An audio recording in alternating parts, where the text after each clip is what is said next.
This is Jenny Kunkel, and in this video we're going to validate our Open in Browser extension. Picking up where we left off, we have Visual Studio Code open.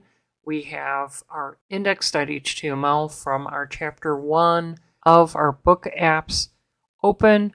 One of the things that we really typically want to do is open up the individual folder instead of having the whole entire book apps subfolders listed.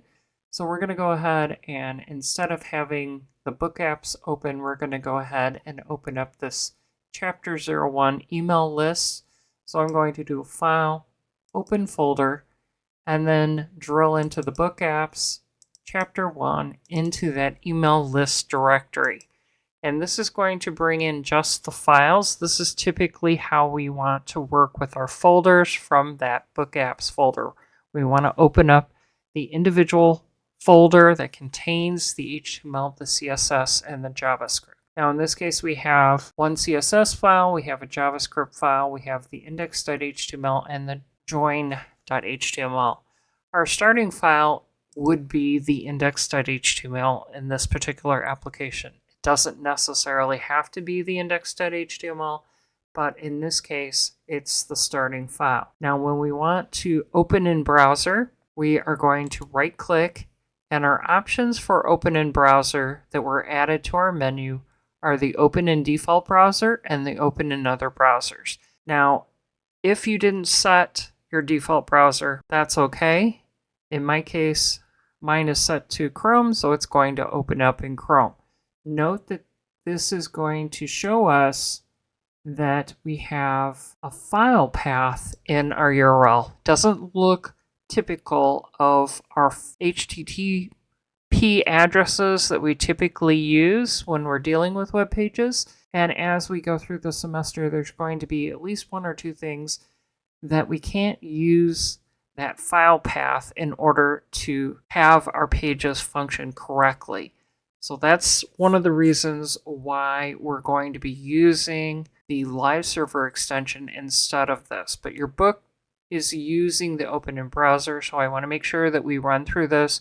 So if you see something on the open in browser, or it's showing you something using the open in browser, that you can understand that you can use it and look at it, but at some point in the semester there's going to be something that will not work. Switching back to Visual Studio Code, if you have other browsers installed, and in my case I do, if I do the open in other browsers, and if you don't have your default browser set, this would be what you would need to do. It's going to bring up a list of the different browsers, and in my case, if I decide that I want to do Chrome, it's going to do the same thing.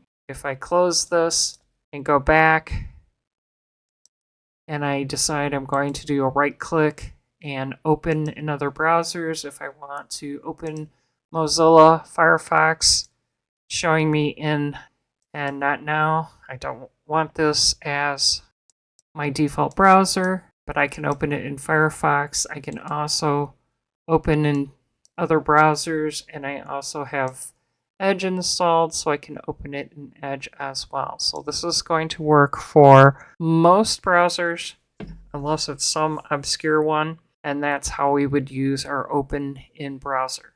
Now, what I want you to do for the snapshot is right click, and I want to see the menu options here. So I would take a snapshot of that with the open in other browsers highlighted, and that's what you should submit for the deliverable for the open in browser extension for that portion of the assignment.